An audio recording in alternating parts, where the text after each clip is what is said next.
बिस्मिल्लाहिर्रहमानिर्रहीम। अस्सलाम वालेकुम नादरीन, आप यूट्यूब चैनल देख रहे हैं, मैं इमरान खान हूँ। सबसे पहले तो नादरीन, शाह महमूद कुरैशी साहब का जो मामला है उसकी हकीकत खुल गई है, क्योंकि इमरान इस्माइल साहब ने बहुत बड़े बड़े दावे कर दिए थे और कुछ बातें फवाद चौधरी साहब ने भी की थी।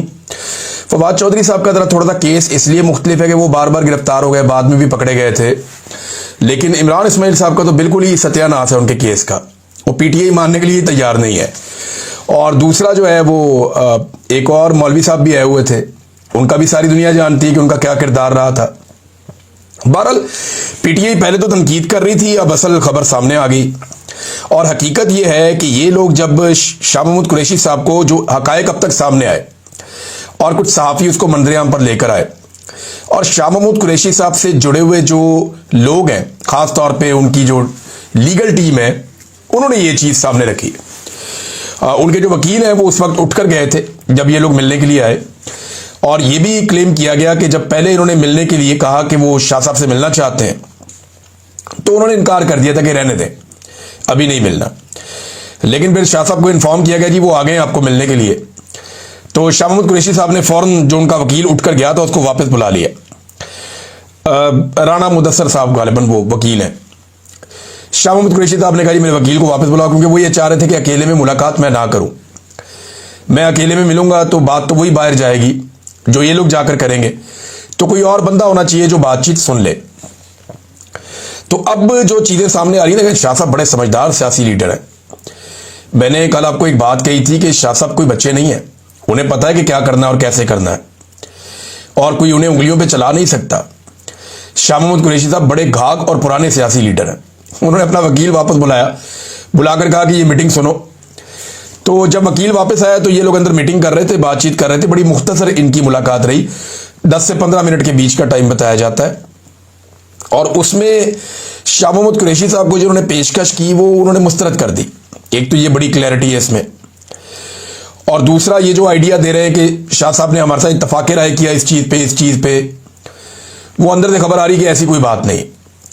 बल्कि आज जब शाह महमूद कुरैशी साहब से जाकर पाकिस्तान तहरीक इंसाफ के लोग मिले, सलमान अकरम राजा साहब और शौकत बसरा साहब, उन्होंने आके बताया कि शाह महमूद कुरैशी साहब जहां पहले खड़े थे वहीं खड़े, कोई फर्क नहीं है उनके बयानिए में और उनके नजरिए में। वो कह रहे मैं कल भी इमरान खान के साथ खड़ा था, अब भी इमरान खान के साथ खड़ा हूं और खड़ा रहूंगा, तो पीछे हटने का तो सवाल ही पैदा नहीं होता। बहरहाल ये जो कहानी एक लॉन्च की गई थी, इसमें अब एक दूसरा रुख इसका सामने आया और ये शाह महमूद कुरैशी साहब की जहानत की वजह से सामने आया, और पता चला कि जो शाह महमूद कुरैशी साहब को कहा गया उन्होंने वो बात नहीं। पीटीआई के लोग ये कहते हैं कि अगर उमर चीमा ने मार खाई है ना, चंद महीने के लिए उन्हें गवर्नर बनाया था इमरान खान साहब ने। देखिए, उमर चीमा और इमरान इस्माइल दोनों इमरान खान साहब के पुराने साथी हैं। ये वो लोग हैं जिन्होंने पाकिस्तान तहरीक इंसाफ को एक छोटी सी जमात से उठाकर ऊपर तक पहुंचाने के अंदर इमरान खान साहब का साथ दिया था। इमरान इस्माइल साहब जो है वो कराची में होते थे, टॉक शोज वगैरह में शिरकत करते थे, और उमर चीमा साहब जो है लाहौर में होते थे, यहां से मीडिया के साथ एंगेजमेंट करते थे। मैंने वो टाइम भी देखा कि उमर चीमा साहब अकेले आते थे हाथ में प्रेस रिलीज लेकर, और वो मीडिया डेस्क के ऊपर बैठ के अखबारों के अंदर, टीवी चैनल्स के अंदर, जहां मैं काम करता था वहां पे भी आते थे। तो ये बैठ के वहां पे कहते थे हमारी ये खबर छाप दे। पाकिस्तान तहरीक इंसाफ की खबर छपवाने के लिए ये उमर चीमा साहब इस लेवल तक मेहनत किया करते थे। तो अभी उमर चीमा साहब क्योंकि जेल में है, तो पाकिस्तान तहरीक इंसाफ के कारकुन कहते हैं अगर उमर चीमा जेल में है तो फिर इमरान इस्माइल बाहर क्यों है।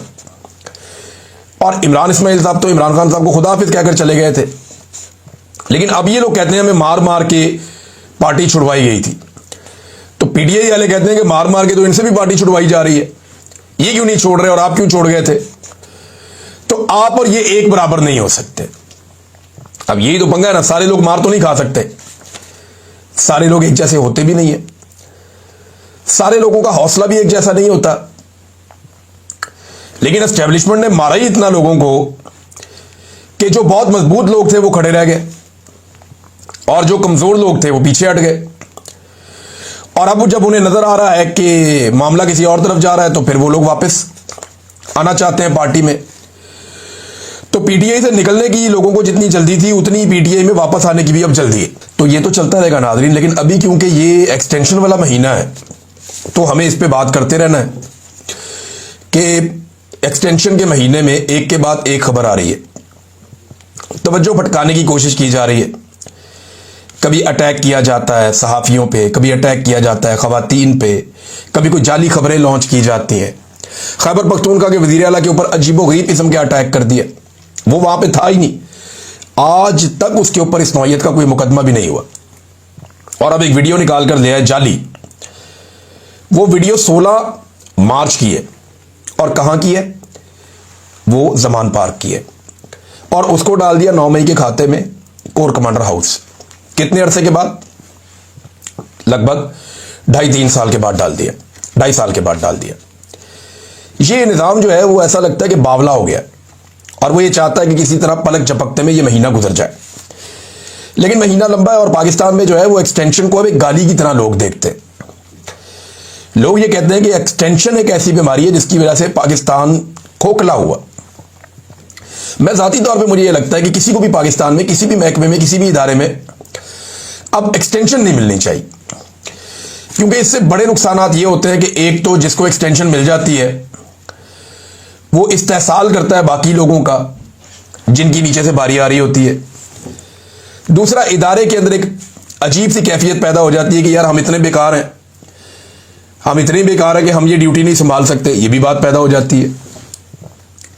फिर कोई भी लाजमो मलजूम नहीं होता है, एक दिन तो हर एक को रिटायर होना होता है, एक एक्सटेंशन के बाद तो फिर जाना ही पड़ेगा ना।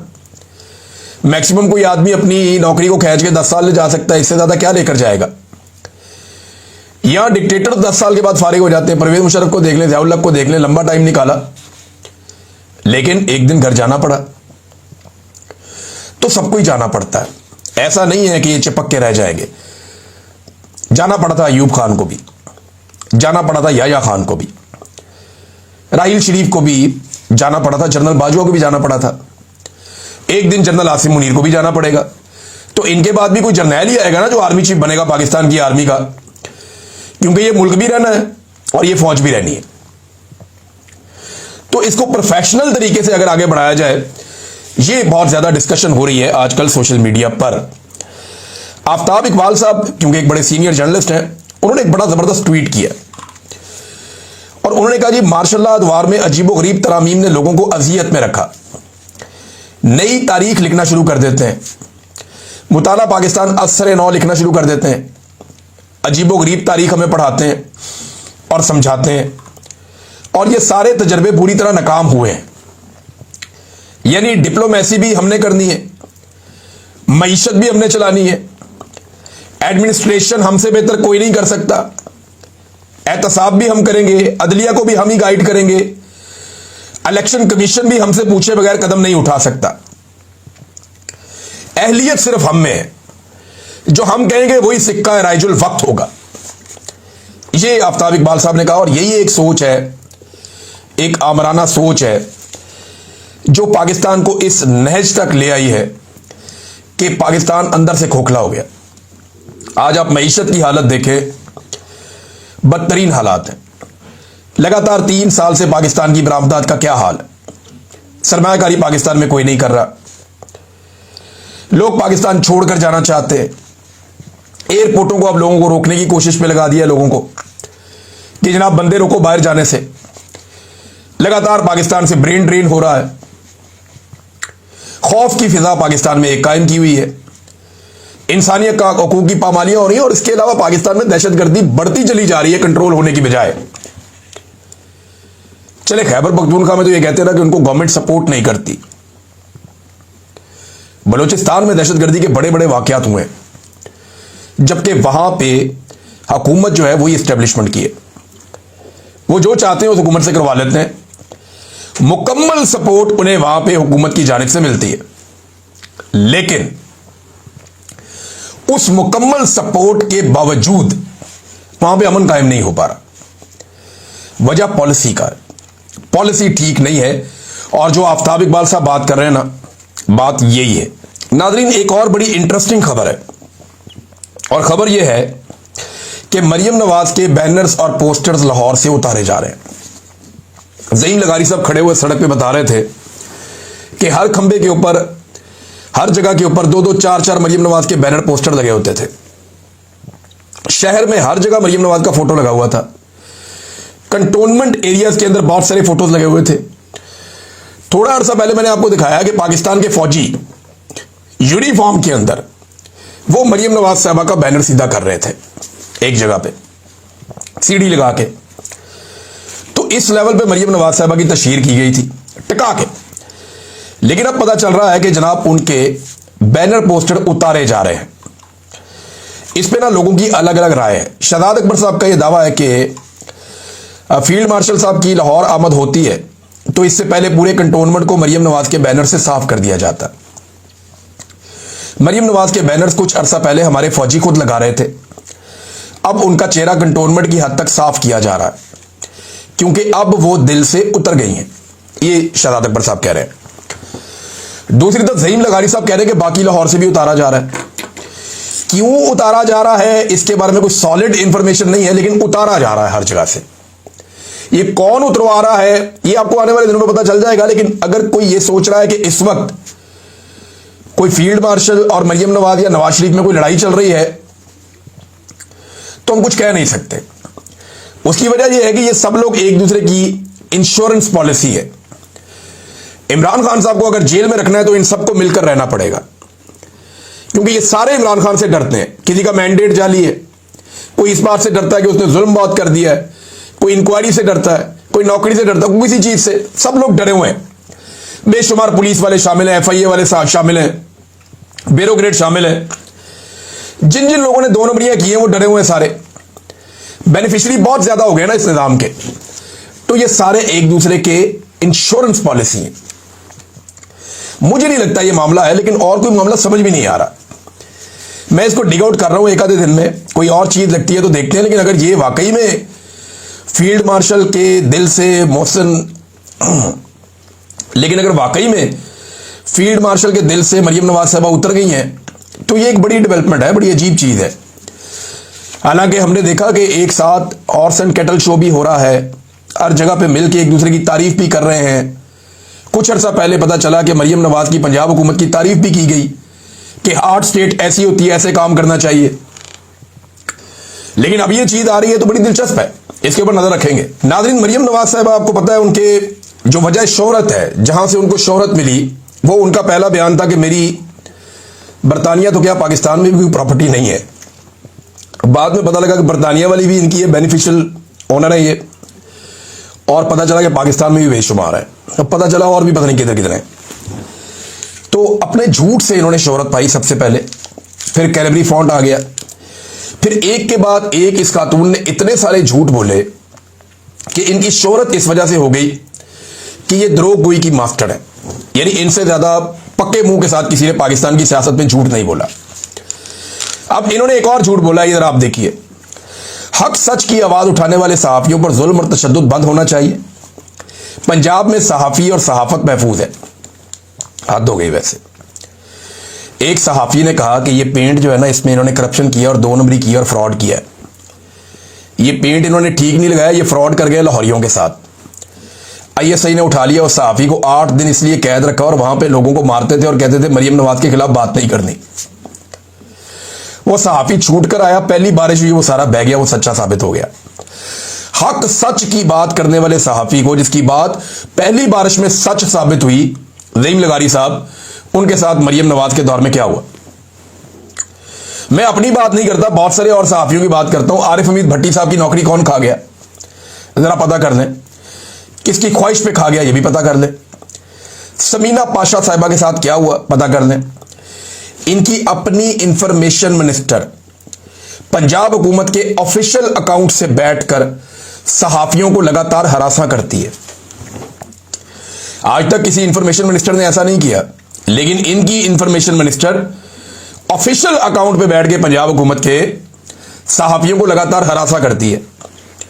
और ये हम रोजाना की बुनियाद पे विटनेस कर रहे हैं। बेशुमार और सहाफियों को मैं नाम ले सकता हूं जिनके साथ पंजाब में जुल्म और बर्बरियत की गई। जो डाटा है ना, वो ये बता रहा है कि सबसे ज्यादा इस्तेहसाल पंजाब में हुआ है। पीका के तहत इन्होंने पंजाब में सहाफियों के साथ जो किया है, उसकी किसी और सूबे में कोई मिसाल नहीं मिलती। तो झूठ बोलने में तो ये हमेशा से पहले नंबर पे रहती हैं, एक मरतबा फिर पहले नंबर पे आई है। एक और खबर है नाज़रीन, बड़ी इंटरेस्टिंग खबर है मेरे पास। खबर यह है कि रेडियो पाकिस्तान के हवाले से पाकिस्तान तहरीक इंसाफ ने एक दावा किया था और तहरीक इंसाफ खैबर पख्तूनख्वा ने कहा था कि रेडियो पाकिस्तान के ऊपर पेशावर के अंदर जो अटैक हुआ उसकी हम इंक्वायरी करवाना चाहते हैं और जुडिशियल इंक्वायरी की जाए। लेकिन वफाकी हुकूमत इस इंक्वायरी से भी भाग गई। मीना खान अफरीदी ने रेडियो पाकिस्तान हमला के लिए इंक्वायरी कमीशन तश्कील देने की बात की। इस पर जब सवाल पूछा गया वफाकी वजीर इत्तलात से कि जनाब बताएं, तो वो आए बाएं शाएं करना शुरू हो गए। इमरान खान कहता है 9 मई की इंक्वायरी करवा रहे हैं जुडिशियल, कहते हैं जी हमने नहीं करवानी। देखें, जो गुनाहगार होता है वो कहता है जी आपने, मैं कोई इंक्वायरी में नहीं मानता, वो भागता है हर चीज से। और जो बेगुनाह होता है वो कहता है जी आप इंक्वायरी करवा लें, आप जुडिशियल इंक्वायरी करवा लें, दूध का दूध पानी का पानी कर दें, हम हाजिर हैं, जो सजा देनी है दे दें। बेगुनाह आदमी तो ये कहता है ना, गुनाहगार आदमी भागता है इंक्वायरी से, केस से, वो कहता है जी मैंने फेस ही नहीं करना। जैसे नवाज शरीफ साहब पाकिस्तान छोड़ के 4 साल के लिए पाकिस्तान से बाहर भाग गए थे कि मैंने केस फेस ही नहीं करना जब तक वो डील नहीं हो जाती। डील हुई तो मियां साहब एयरपोर्ट पहुंचे तो अदालत एयरपोर्ट पे मौजूद थी, मियां साहब के साइन अंगूठे। फिर मियां साहब ने तोते उड़ाए, अब तक मियां साहब के तोते उड़े हुए हैं। तो इन्होंने कहा जी जुडिशियल इंक्वायरी 9 मई की करवा लें, वो भी नहीं। रेडियो पाकिस्तान करवा लें, ये भी नहीं।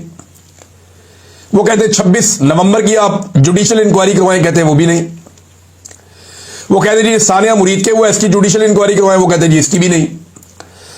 तो किसी एक वकूए की जहां पे कत्लेआम हुआ या जहां पे जुल्म हुआ या जहां पे ये दावा है कि यहां पे रियासती इदारों के ऊपर चले मान ले अटैक हुआ, किसी एक जगह के ऊपर भी जुडिशियल इंक्वायरी नहीं करवाई गई।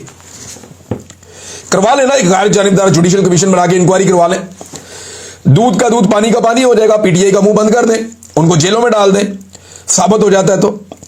लेकिन ऐसा किया नहीं जाता, ऐसी हर चीज से ये भाग जाते हैं। नाज़रीन, एक और चीज मैं आपको दिखाता हूं कि बाज़ औक़ात बदले में आप इतना आगे निकल जाते हैं कि पाकिस्तान का भी नुकसान हो जाता है। एक ट्वीट किया इमरान खान साहब के भांजे ने, शारेज खान, ये अलीमा खानम के बेटे हैं। कुछ अर्सा पहले इन्हें गिरफ्तार भी किया गया था इनके घर से और इनका कोई ताल्लुक सियासत से कभी रहा ही नहीं। जब इन्हें गिरफ्तार किया गया तो पता चला कि इनके ऊपर जनाब वो केस डाल दिया है जिन दिनों में ये यहां पे थे ही नहीं। 9 मई में ये वहां चित्राल के अंदर अपनी फैमिली के साथ कोई एंजॉय कर रहे थे, वहां पे मौजूद थे, फैमिली फ्रेंड्स के साथ वहां पे गए हुए थे। तो इनका कोई ताल्लुक ही नहीं था, ना ये बंदा सियासत में है शारेज। लेकिन ये एक बड़ा अच्छा एथलीट है जो आलमी सतह पे पाकिस्तान के लिए मुकाबलों में हिस्सा लेता है। अब ये वाहिद पाकिस्तानी है, वो अपने ट्वीट में बता रहे हैं कि मैं वाहिद पाकिस्तानी हूं जिसने स्पेन में आलमी चैंपियनशिप आयरन मैन 70.3 के लिए क्वालिफाई किया है, लेकिन मेरा नाम ईसीएल में है और मैं सफर नहीं कर सकता। मैं सियासत में शामिल नहीं हूं, मैं एक एथलीट हूं और मेरा वाहिद मकसद फख्र के साथ पाकिस्तान की नुमाइंदगी करना है। ये उसने ट्वीट किया है और हालात ये है कि उसे पाकिस्तान की नुमाइंदगी नहीं करने दी जा रही। एक ही ये बंदा पाकिस्तान के बाद इतना फिट इस लेवल का ट्रेंड किया ना उसने अपने आप को, लंबा अरसा इस काम के अंदर उसने लगाया होगा, दौड़ना, साइकिलिंग, स्विमिंग, बेशुमार चीजें करने के बाद बंदा इस कंपटीशन के लिए तैयार होता है। उसने अपने आप को तैयार किया, वो इस मुकाबले में पाकिस्तान की नुमाइंदगी करना चाहता है, लेकिन उसका नाम ईसीएल में है सिर्फ इसलिए कि ये इमरान खान का भांजा है और अलीमा खान का बेटा है। बस मेरे ख्याल में अदलिया को जागना चाहिए, कम से कम इस मामले पे नोटिस लें। कोई फर्क नहीं पड़ेगा अगर ये नौजवान पाकिस्तान से बाहर जाता है और एक मुकाबले के अंदर हिस्सा लेता है। मेरी बात का आप यकीन रखिए, मैं पाकिस्तान की एस्टेब्लिशमेंट को कहता हूं कि ये आदमी पाकिस्तान से बाहर जाकर जब पाकिस्तान के लिए मुकाबले में हिस्सा लेगा तो ये इसराइल का या भारत का झंडा नहीं उठाएगा, ये पाकिस्तान का झंडा उठाएगा। और इसने क्वालिफाई किया, उसके लिए बड़ी मेहनत की हुई है। और अगर ये शख्स जीतता है या कोई भी पोजीशन लेता है या पाकिस्तान की नुमाइंदगी भी करता है तो इसमें जो एजाज है वो पाकिस्तान के लिए होगा, किसी पाकिस्तान के दुश्मन मुल्क के लिए नहीं होगा। लिहाजा इसके ऊपर थोड़े होश के नाखून लें और ऐसी चीजें ना करें जिससे पाकिस्तान को नुकसान होता है। वैसे पाकिस्तान के नुकसान की फिक्र तो इन्हें इतनी है, ये अदनान आदिल साहब है, बड़े सीनियर जर्नलिस्ट हैं, मैंने इनके साथ काम भी किया है, बड़े शानदार आदमी है। इन्होंने एक ट्वीट किया और वो पूरे तजर्बे को उन्होंने एक ट्वीट के अंदर बंद करने की कोशिश की है। अदनान आदिल साहब कहते हैं कि इमरान खान की हुकूमत में कम 1.5 साल तो कोरोना वबा से निपटने में सर्फ हुए, जो एक सदी की सबसे बड़ी आलमी वबा थी। वबा को हुकूमत ने बेहतरीन तरीके से हैंडल किया, अवाम को इलाज मुआवजा, वैक्सीनेशन की सहूलियात दी, मईशत को गिरने नहीं दिया, ग्रोथ को 6% तक ले गए। सिला क्या मिला? इस पे जो साबिर शाकिर साहब का जवाब है ना, वो बड़ा इंटरेस्टिंग है। उन्होंने कहा जी सिला मिला गद्दारी, दहशतगर्दी, बगावत, कत्ल, इक़दाम कत्ल जैसे झूठे मुकदमात, माओं बहनों बेटियों की तजलील, हरामखोर टोले की गुलामी, कौमी सलामती के दावेदारों का वतन के साथ रेप, मईशत की बर्बादी। वैसे प्रैक्टिकली पाकिस्तान में हुआ तो यही है। अब वो दिल चले लोग हैं, वो लिख देते हैं सारी बात जो उन्होंने होते हुए देखा पाकिस्तान के साथ। ये एक भोंडा मजाक नहीं है तो और क्या है। अच्छे खासे चलते चलाते मुल्क को, जिसकी ग्रोथ 6% पे पहुंची हुई थी, जिसने बदतरीन कोरोना की वबा के बावजूद पाकिस्तान की मईशत को संभाल लिया था, जिसके आलमी इंडिकेटर्स और पाकिस्तान के अंदर जो आदाद शुमार इशारिये थे वो बहुत बेहतर थे। जो चीजें मैक्सिमम कंट्रोल की जा सकती थी इमरान खान साहब ने करके दिखाई, बदतरीन दुनिया की वबा के बावजूद करके दिखाई। ऐसे चलते चलाते मुल्क को जनरल बाजवा ने सिर्फ अपनी एक ख्वाहिश की भेंट चढ़ा दी और तब से लेकर अब तक मिलिट्री एस्टेब्लिशमेंट की जिद ने पाकिस्तान को वापस खड़ा नहीं होने दिया, क्योंकि अवाम ने जिद पकड़ी हुई है हमें इमरान खान चाहिए, और एस्टेब्लिशमेंट ने जिद पकड़ी हुई है कि जी उसके अलावा हम किसी को भी कबूल करेंगे, हम इमरान खान में नहीं मानते। अब इस जिद के चक्कर में पाकिस्तान का नुकसान हो रहा है, किसी को तो पीछे हटना पड़ेगा। अब 25 करोड़ लोग तो पीछे हटने से रहे, तो ये जो चंद लोग हैं 5, 7, 10, इन्हें पीछे हटना चाहिए ना। ये अपने स्टांस से पीछे हटे और पाकिस्तान को चलने दें। यही पाकिस्तान के आगे बढ़ने का रास्ता है। अब तक के लिए इतनी, अपना ख्याल रखिएगा, अपने इस चैनल का भी। अल्लाह हाफिज़।